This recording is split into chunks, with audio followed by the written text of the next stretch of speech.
Holy deception, gods or aliens, technology or miracles, archons, Anunnaki, reptilians, fallen angels, ancient astronauts, celestial bodies, Sumerians, Egyptians, Greek mythos, Pantheon, Zeus, Marduk, Dr. Rita Louise, latest leak project.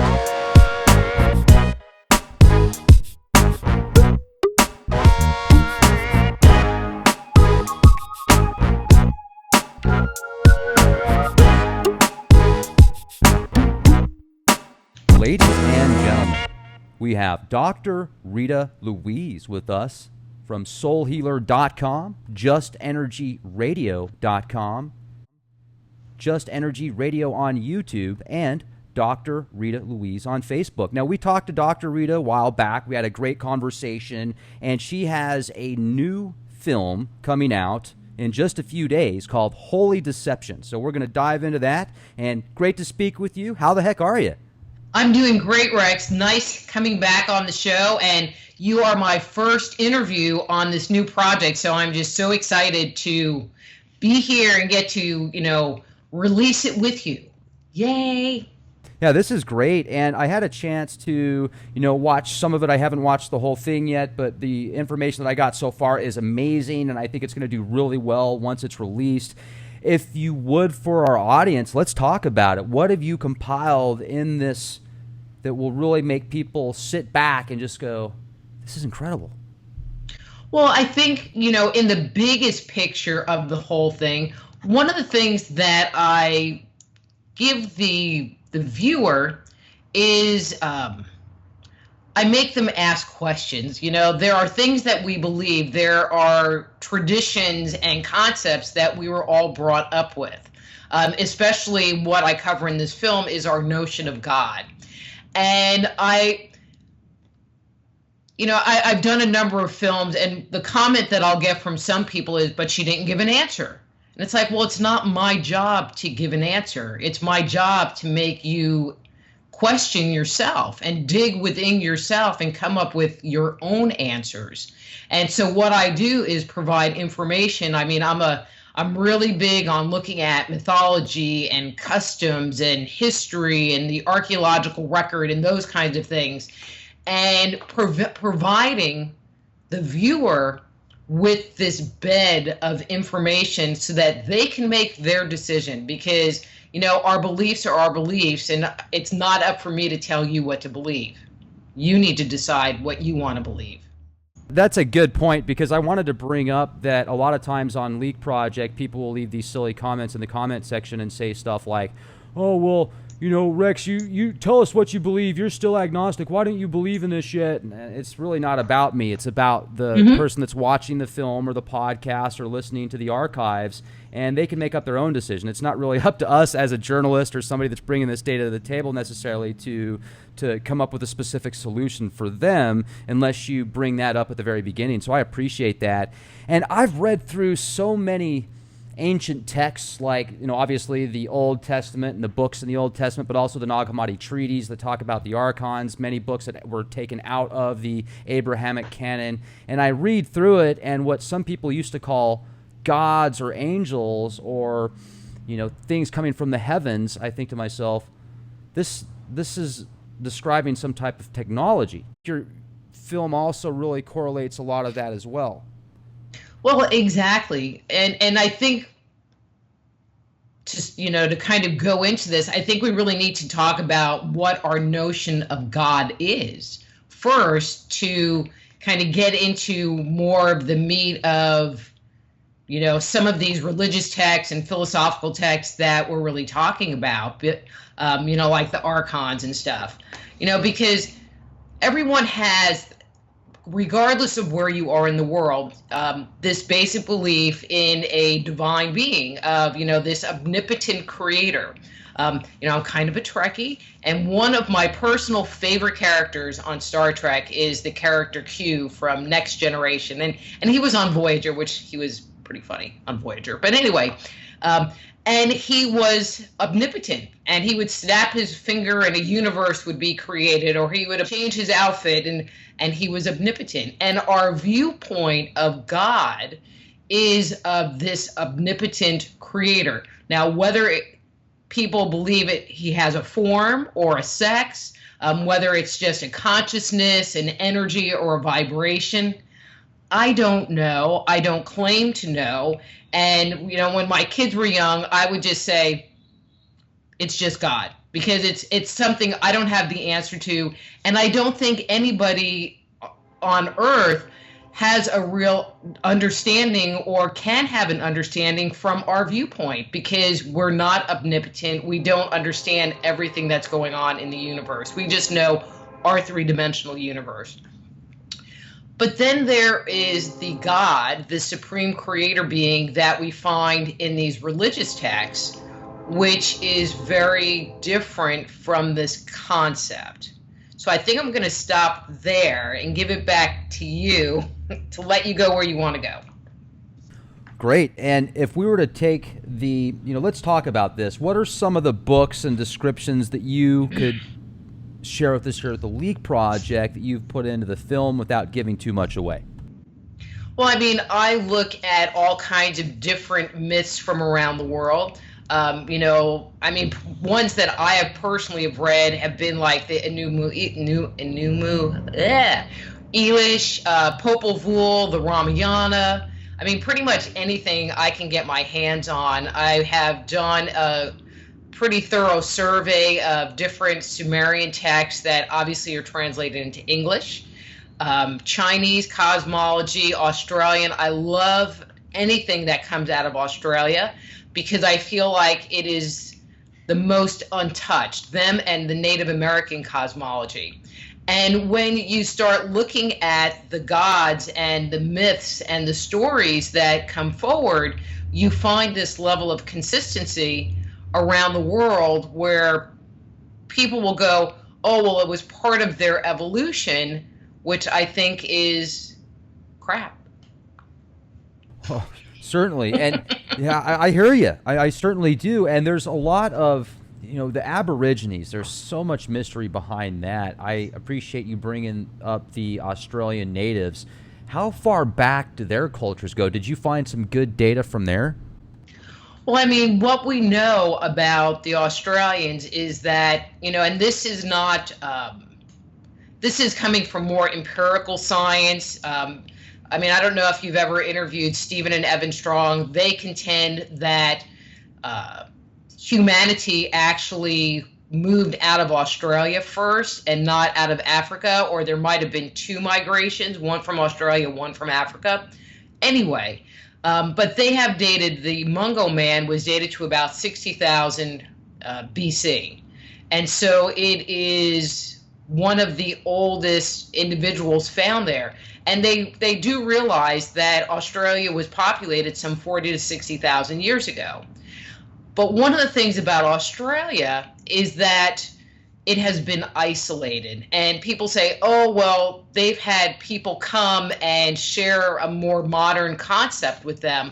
But it doesn't make any sense. It doesn't make any sense for the fact that, technologically speaking, they don't even have the bow and arrow.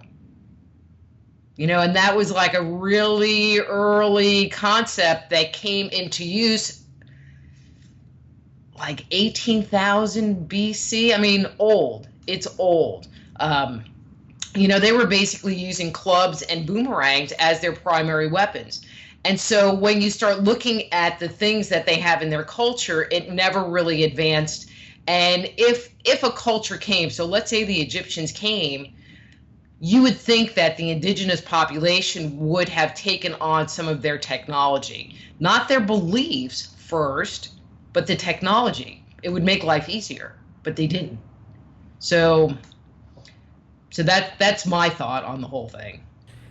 And when you look at these prophecies, scriptures, and texts from around the world, and it talks about their gods, essentially, mm-hmm.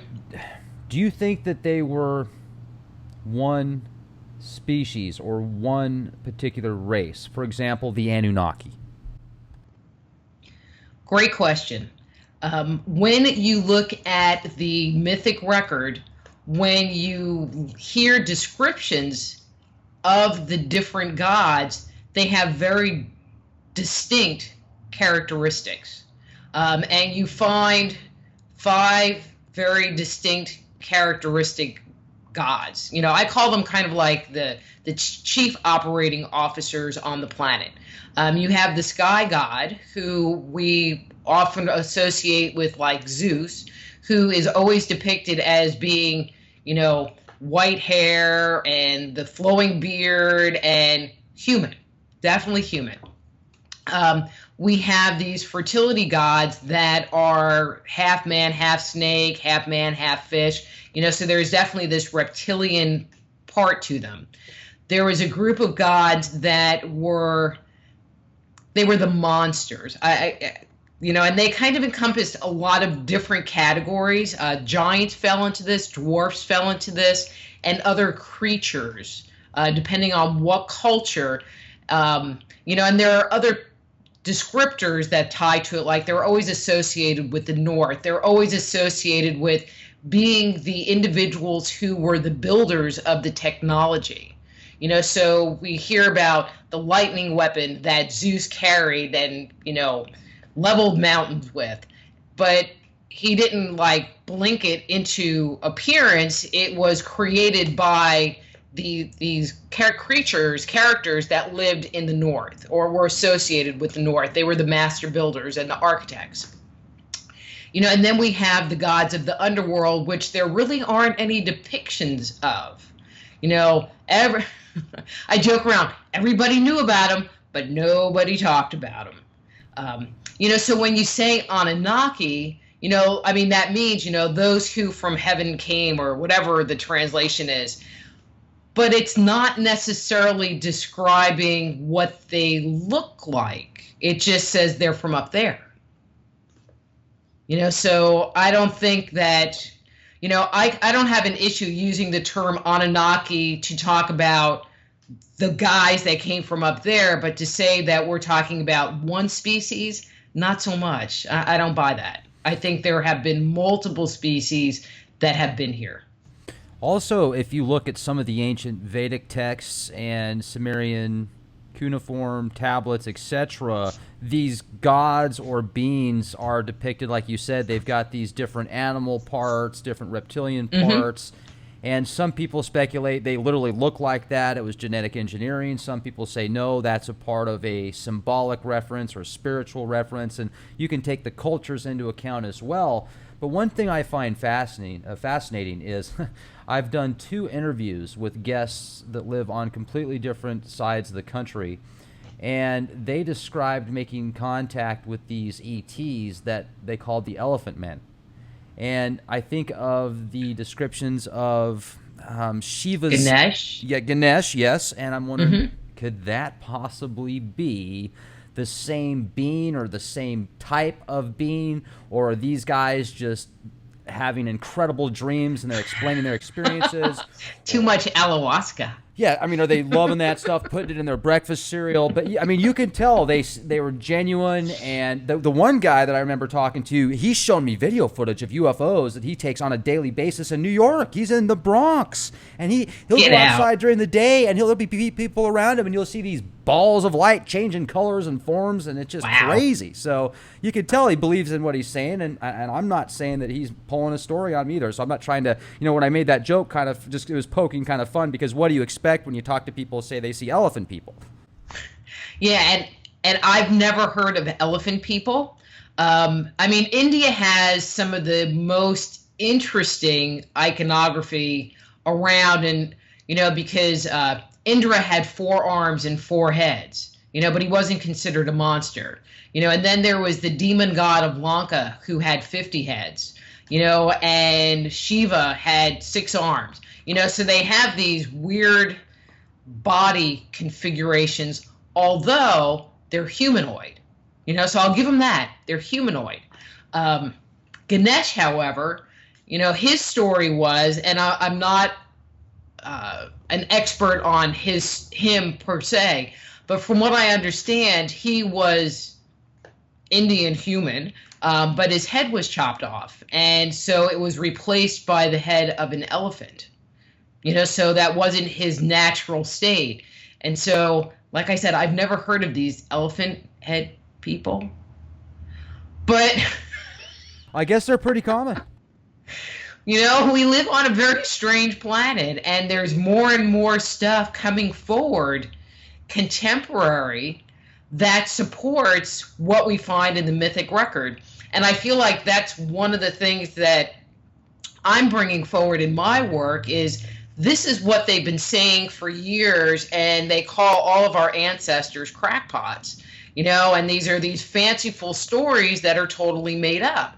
But as we move forward and we get stories of reptilians or, you know, people that talk about the Lemurians, those the bird people, you know, but these other characters, we find them in the mythic record as if that's what's been going on for a long time. And so I find that it validates our contemporary UFO history. Did you find scriptures and prophecies and data from all over the world and compile it in this holy deception? Not in this. Where I compiled it was in my book, E.T. Chronicles, what Myth and Legend says about human origins. That was a much more thorough investigation into this topic. I mean, this video is an hour in length, and you really can only fit so much material. But one of the things that video lends that books don't lend is that it's really visual, you know, so you can see it. You know, it's not just words on a page and requiring your imagination. So, for example, one of the things I talk about are the weapons of the gods, and in particular, the lightning weapon that is wielded by Zeus. And I talk about where you find it with different gods around the world and stories that are tied to these different gods. And what's interesting is it's usually paralleled with a sky god who is in charge. And when you look at the images, I mean, that's where, to me, it just jumps forward. You look at the images and they look the same. They look so similar. For example, Indra has what's called a Vihara, and it is a shaft.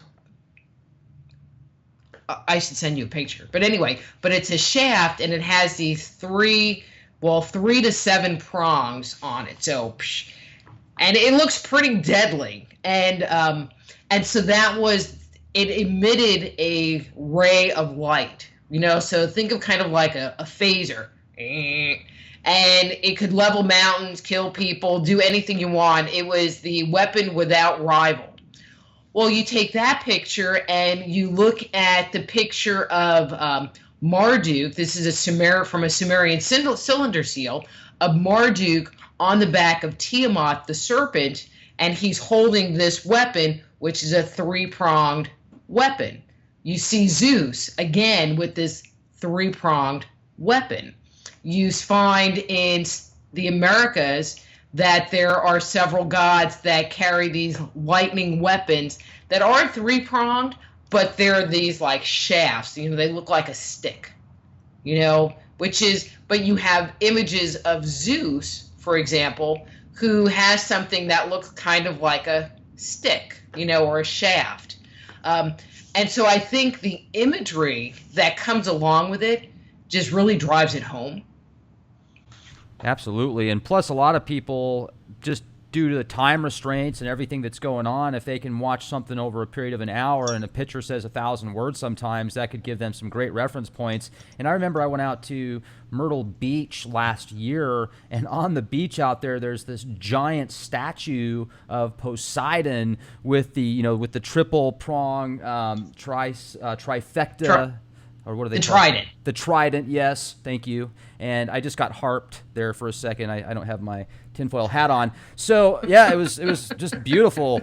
And I was like, wow, this is actually, if you go and look at some ancient texts and scriptures, you can go way back. I mean, so even way before, not Egypt, but Greece, I think, as well, correct? Oh, very much so.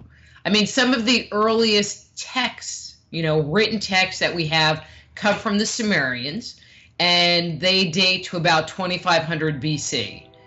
But we don't know how old the stories are. We just know that they were written down in 2500 BC. And the same in India. Their writing system goes back, and I don't have a date, but far, really far. But again, we don't know how old the narrative is. And the part that kills me, Rex, the part that kills me the most is the notion that, they say that these stories are fictitious, or they're stories of fantasy, like the Epic of Gilgamesh. It is just this made-up narrative. The Ramayana, it's just this made-up narrative. Now, is it embellished? Possibly. Not going to argue with that. But why would someone document and write down this story if it was just a science, I like to say, a Danielle Steele novel? Why write it down? I mean, the Ramayana is huge. I mean, it's 3 books long. It took me like 6 months to get through it because it's just not an easy read. The Mahabharata is even worse, and it's 15 books long that are not skinny books. Why would someone with this newly learned skill take the time to write down something that was make-believe? It just doesn't make any sense. They would take the time to write down things that were important to them. I mean, one of the things that the Sumerians, they were very good at documenting, especially their legal stuff. And so many of the clay cylinders or clay tablets that have actually been found in Iraq, that were Babylonian, Assyrian, and Sumerian, are actually legal documents. And there are thousands of these, and so they were good at documenting, but they were also pretty fastidious. They were very careful about getting things on paper and having it be legal and right and correct. And it just doesn't, it seems very out of character for them to spend their time documenting a fantasy, because no one could read it. Only the scribes could actually read it. The holy men, the priests, the ones that were educated could read it. One of the things that I find interesting is there's 2 schools of thought with the Anunnaki and the Sumerian tablets. And one of them is the Anunnaki are from outer space. And then the other one is they're no more alien than we are. So I have found it interesting. I would like to actually spend some time and literally read the translations, but I heard they're available on Google and other avenues. But how do you know the translations are accurate and haven't been skewed somehow? Now, there's a gentleman by the name of Mauro Bellino. He is just a really nice guy. He's written several books. He actually worked for the Vatican for years as a translator. And one of his books, called The Book That Will Forever Change the Way You Look at the Bible, he describes the Old Testament that he translated from Hebrew as literally ancient alien stuff. We're talking ancient astronauts, literally paralleling what Zecharia Sitchin and what Gerald Clark and others say. And some of these documents that you bring up, I would find it fascinating if you could find references of Enki, Enlil, and some of these other big players in Australia or other locations that maybe I haven't heard of before. Well, I mean, when you start getting into these other locations, I mean, this is where it starts getting a little weird, is that there were only so many cultures that had writing. And so the Sumerians, the Indians, the Egyptians have a long-standing written tradition. The Maya had a long-standing written tradition, but with the Maya, we have 4 original texts. The Popol Vuh was actually penned after the Spanish had conquested Mesoamerica. So even though it's old and it was written by someone who was Mayan, it's not one of their original texts. So there's a little, I'm not going to go there. And everything else that we have has really been documented by ethnographers, these early anthropologists that went to Australia. They went out into the plains of the America and spent time with the Native Americans, writing down their history, writing down their rituals and traditions and cosmology. And so that's really the base we have to work with. It's not perfect, but it is what we have, which is sad. Well, wait, can I throw in a but? Yeah, please. one of the things that people don't, well, Lawrence Grant gets into this a little bit, but there's the whole notion of the pictographs and the little scratchy pictures that you see that they did on rocks. So there wasn't a written language. It didn't say, and on Friday, October 7th, 2016, blah, blah, blah, blah, blah. I mean, they didn't document that way, but they would put images and they would put symbols down. So in the United States, for example, if you see a cross, the first thing that I think would come to 99% of people is that it has something to do with Christianity. And if you're Christian, it has to do with Jesus dying on the cross. So there's a whole story tied to just that image. Or if you see a swastika, everybody's mind goes, to Nazi Germany. And there's a whole story that's tied to it. And I think that's how they passed on the information. They passed on the tradition. In my other movie, Icon, Deconstructing the Archetypes of the Ancients, which really looks at that concept of imagery in general. One of the things that I talk about in there, just as an example, and I'm going to do this example on you, Rex. So I'm going to describe a person, okay, just based on their iconography, on the characteristics that are often tied to this person. And when I say enough, either shout the name out or start to laugh, because usually people will start to chuckle. Okay? But laugh loud enough so I can hear. Okay? Gotcha. Okay. So who I'm describing is a portly older man, and he has a big white beard, and often he's depicted wearing a... No. Dang it. Okay. Oh, no. Well, let me get the next sentence out, and you'll know who it is. Okay. And he's often depicted wearing a red suit with a big black belt. Santa Claus. Yay! There we go.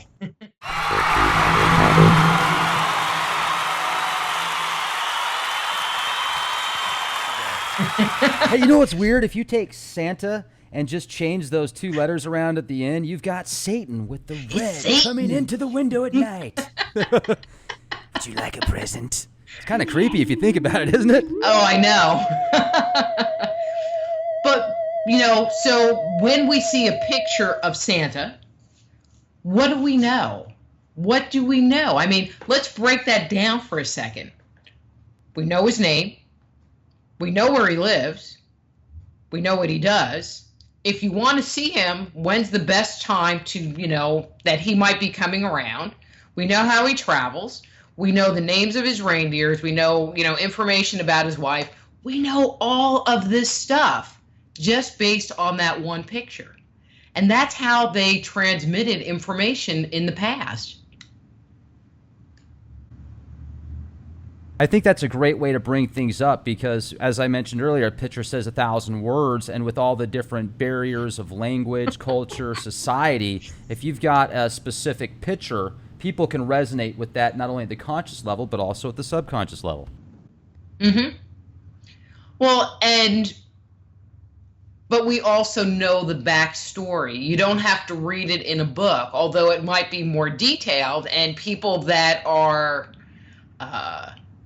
more knowledgeable, or it's part of their job to know more information, would have more information. But everybody would have this base level of understanding just based on that one image. And so when we see these pictographs, in Chaco Canyon or anywhere around the world. That's a great area, by the way. Love it out there. It is.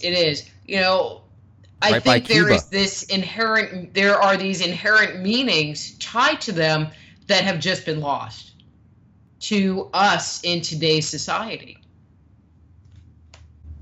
Yeah, and it's tough to even get into Chaco Canyon. I mean, just the way that they've got the roads set up at the national park, it's very difficult on your vehicle. I watched this lady pulling a trailer with her car, and it was hysterical. Just boom, boom, boom, boom, boom.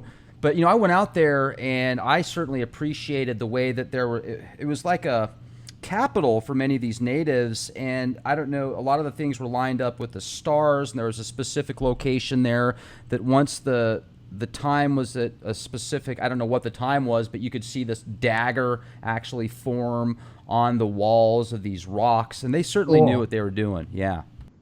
Well, I had gone to Petroglyph State Park. There's a couple of them in New Mexico, and went to this one, and it was like a canyon. It was like a horseshoe-shaped canyon, and there was a walking trail along the whole canyon. And as you walked, you would get to these areas where there would be little clusters of petroglyphs, and then you'd walk, and there wouldn't be any, and there would be another cluster of petroglyphs. And my takeaway, and when you got to the base of the horseshoe, up at the top of the slope was this giant rock with all of these petroglyphs on it, which had I sat and meditated up there because there was definitely this energy and presence about it. And my takeaway was where the different clusters of petroglyphs was really like, this is where this clan goes to, and this is where this clan goes to, and they were markers for different groups. That was my takeaway. Anyway. Sure, absolutely. And let me ask you as well, when you really started putting this stuff together, did that change the way you thought overall about life after death and just who we are as people? Not really, because I had been studying that material. I mean, I work, my day job is working as a medical intuitive and energy healer, and I've written a couple of books that don't really delve into life after death, but delve into the concept of energy and subtle energy, and we're more than just a physical body. And so, my and Kabbalistic traditions and the whole notion of chakras and reincarnation. I mean, so that was, I'd already been down that road for a very long time, so that didn't change. What changed in me after looking at all of this information is I went from, I'm going to say believing that, or being up in the air, that it was an earlier civilization that, an earlier advanced civilization that predated humanity, to it was extraterrestrials or another race of beings that were not human, or human in the way we know them as being human. Yeah. Go ahead. I'm going to be quiet. No, I was just going to say, I wonder if we have been manipulated, our DNA, and I've heard the stories before, but even if I hadn't heard those stories before about, Zechariah Sitchin, et cetera, and the Anunnaki manipulating our DNA for gold, I think there's a lot more to it personally. I think that we were way beyond these primitive cavemen that walked around going, yeah. I think there was a lot more to it back then, but certainly there's some people that don't. But I think that we're almost suppressed. There's something that was taken away from us, like our certain intuitive abilities, psychic abilities, sixth sense type opportunities, I feel have been suppressed. And now that some people are waking up, I think that the powers that be are doing certain things to keep the masses suppressed, not everybody, but with the foods and the medicines and the stuff that they're even putting in the atmosphere. I've got a friend that has some insider info on people, she's a nurse. She works at a specific blood bank or whatever, where people get their blood tested all the time. And many people are having these really serious vitamin D and vitamin K deficiencies. Mm-hmm. And they're not living in Ethiopia, or they're not living in Iceland. I shouldn't say the reason I said Ethiopia is because they don't, a lot of them out there don't have a lot of nutrients and foods, but Iceland, there's not as much sun out there. So my point is, I'm wondering if the chemtrails themselves actually have something to do, or the geoengineering is blocking very important vitamin D from the sun. I don't know. I mean, I know that people don't really go out. I remember as a kid, my mom kicked us outside, and people don't go out. They don't walk. They don't go to the park. They don't ride bikes. And so, the vitamin D part, I can kind of understand just based on our lifestyle. We just don't. Going to your car and into the building, I don't think is necessarily enough sunlight for what your body needs. I never looked at the chemtrail part, but that is pretty interesting. But, when you talk to individuals or study indigenous cultures, wherever it is, North America, South America, Australia, the Philippines, any place where, original tradition existed, they were so much more in touch with nature. They were more in touch with spirit. They were more in touch with, what we would consider God. They were more intuitive. We are so shut off because everything that is part of our nature, we've been told is crap. I agree. And so, people are waking up, they're learning to meditate, they're doing this stuff, but we had been doing it for a long time and it's really been taken away from us. But I don't think it was the gods. I think it was, all of that changed. That whole mindset changed with the rise of agriculture. That's the only place that I can really tie it to, because when we lived in the hunter-gatherer lifestyle, we were still very ritual-based. We were really still taboo-based. And when we started living in the agricultural lifestyle and moving into cities, that's where things became more, I'm going to say, indoctrinated into creating societal norms. And that's really where the dogma kicked in big time and shifted what we're doing and who we are and moved us more away from our natural self, our inner being, our inner self, into something different. Absolutely. And, I had Neil Slade on the Leak Project the other day. He's an expert on the brain, and he was breaking down the three different parts, the reptilian, the mammalian, and what some people call the super mammalian, essentially. And a lot of times the media, politicians, the powers that be, or just some very influential people that like to make monies off of people's fight or flight mode, they'll put them into that fear factor, into that reptilian mindset. And we've got so many opportunities, the fact that we do have a trifecta brain, to activate other creative influences. And I look at some of this reptilian gods, like the ancient serpent gods, the reptilians in antiquity that you talk a lot about on the Just Energy radio show. And I think to myself, these reptilians that are being portrayed, are they like representations of our inner self? Are they actual beings? And maybe, what's your thought on that? Let's get into this. I mean, I think that they were actual beings. You find this notion of a half man, half fish character around the world. They are always tied to the water. They always are seen as living in the oceans, living in streams, living somewhere tied to water. Most cultures connect them with being a fertility god. And one of the other attributes that is tied to this god is that he's a trickster god. So like in Norse cosmology, Loki would be this trickster god.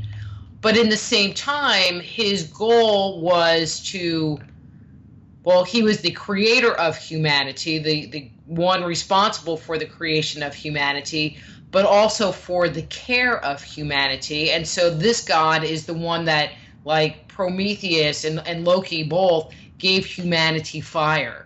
So it was not, they didn't listen to the guys in charge, the big boss. They did what they felt was right and were often punished for it. And so that's why they were often characterized as being a trickster, because they didn't follow the rules. Now, one of the things that's interesting is that David Icke suggests that when they gave us technology, whether it be fire, whether it be how to dig roots with a stick. That's comes out of Australia. I mean, that's part of their mythology. How to dig roots with a stick. Okay. How to circumcise. Basic things that were very early in the culture, in the education of humanity. He contends that that was part of the reptilian takeover for the human race.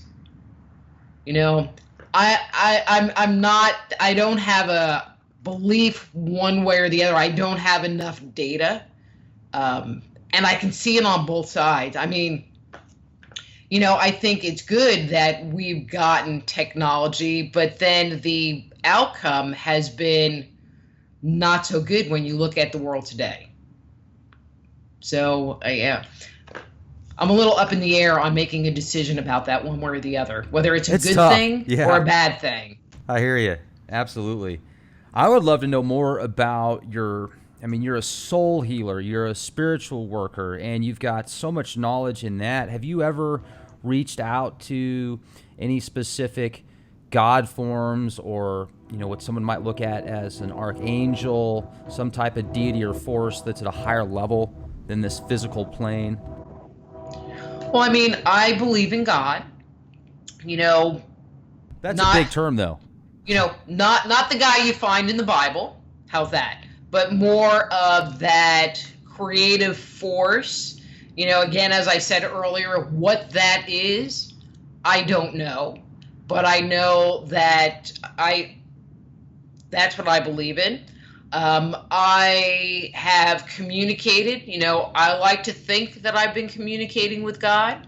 There's, that little conspiratorial mind that I have sometimes, and go, well, if that communication is not with God, that I don't know who it's with. And if it's Fred the janitor on Zeta Reticuli, I'm a little scared. Then I joke around. It's Fred.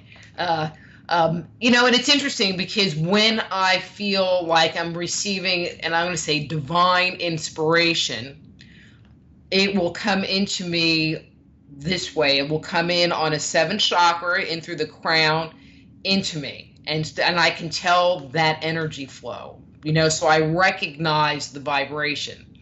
But then I have what I call the peanut gallery. And so if I'm doing a session, and if I'm talking, they're like the ultimate backseat drivers, I swear to God. And they kind of sit over here, and I never ask who they are. I don't really care. I know that they give good information because they have proven themselves out over all the years I've been working. And they just give commentary. So if they don't like what I say, they'll be like, well, blah, blah, blah, blah, blah, blah, blah, blah. The peanut gallery. And so that's kind of my thing when I study concepts that come out of Judaism in particular. There is this rabbi guy, whether you want to call him a spirit guide or whatever. I just know he's a rabbi guy because I will read something and I will get these downloads of information or insight. And it's very Jewish, and I don't know how else to explain it. But it seems like only when I'm really studying information in that tradition do I get these kind of, that he kind of comes in closer and works with me. And he's really the only individual that I will say that I know I work with as an individual, because I kind of don't care. I don't need to know their names. They have not come forward telling me who they are. And we have a great relationship. Nice. Maybe I could ask you also about Thoth. That's one deity that I've always been fascinated with. I've had a lot of questions on Leak Project as well. And have you found any cool info on Thoth? Egyptian cosmology is probably one of the toughest to work through. And I think in particular because the culture has extended over 3,000 years and has evolved so much over time. And I think Egyptology really requires a very intense study just into it. I'm saying this for a very specific reason.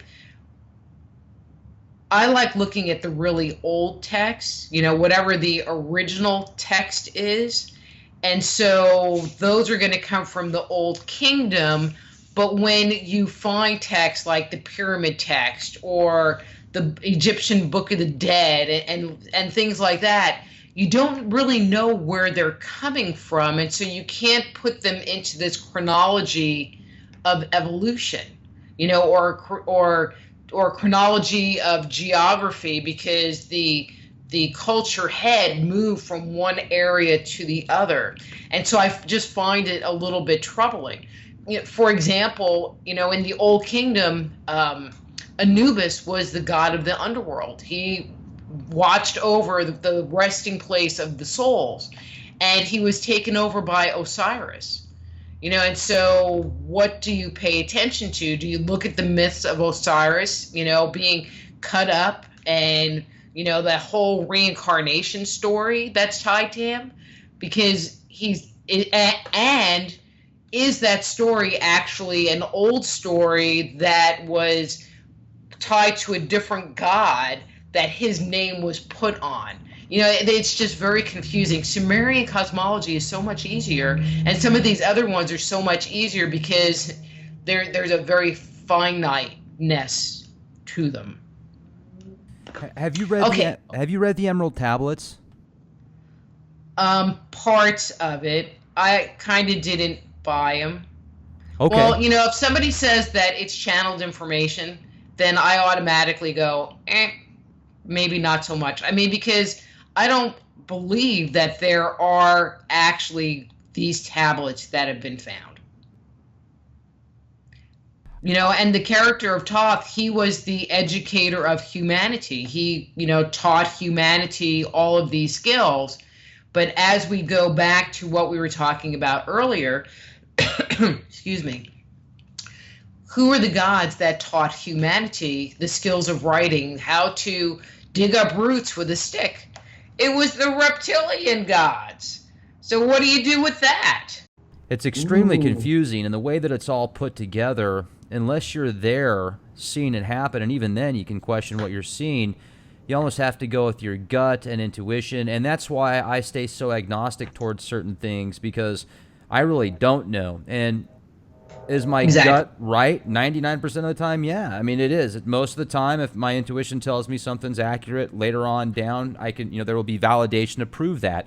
But it's just a fascinating world that we live in, and I certainly would like to know what this stuff was all about. I mean, wouldn't it be great if we could hop in a time machine, go back several thousand years, and if these Anunnaki really did come down from space in these giant ships and do these incredible things, and the way that the pyramids were built, Machu Picchu and others, it'd just be amazing to see that take place. But we can only go on myths and what we've learned about and read.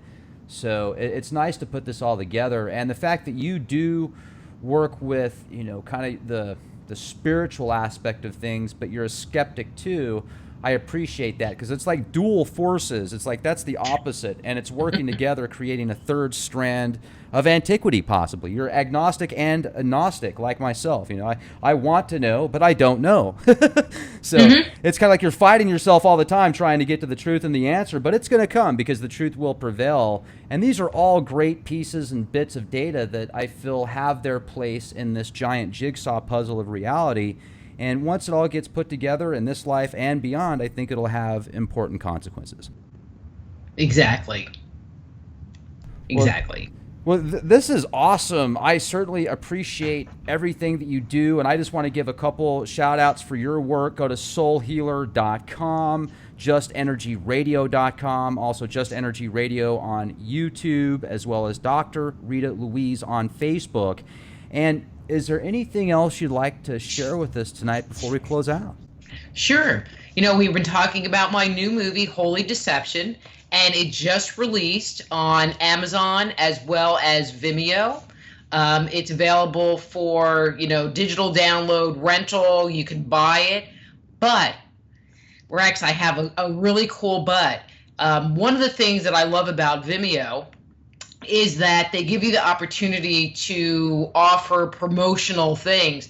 And so one of the things that I've just turned on for your listeners is if they want to rent or buy Holy Deception on Vimeo, there's a coupon code that they can use to get 50% off the rental. So I think if they rent it, it's like $1.50. Rex, $1.50. That's cheaper than a bottled water.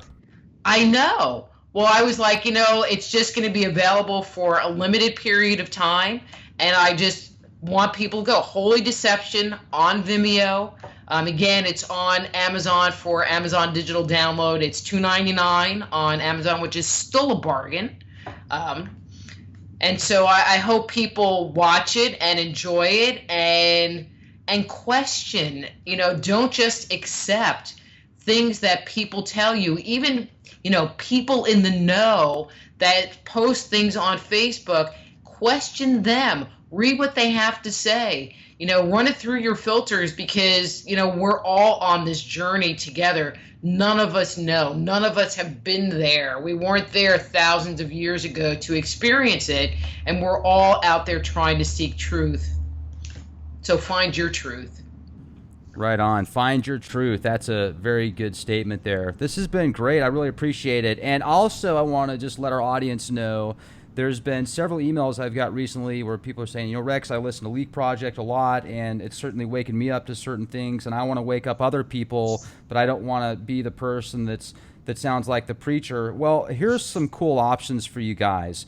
There is a really cool website called mcartwork.org, and you can get these custom logos and decals made up, and if there's a certain slogan or saying or image that you want to portray, you can get it done. You can put it on your car, you can put it in your house, you can make it a corner piece. I mean, you can do all sorts of different signs and decals and different opportunities, so just check that out, mcartwork.org.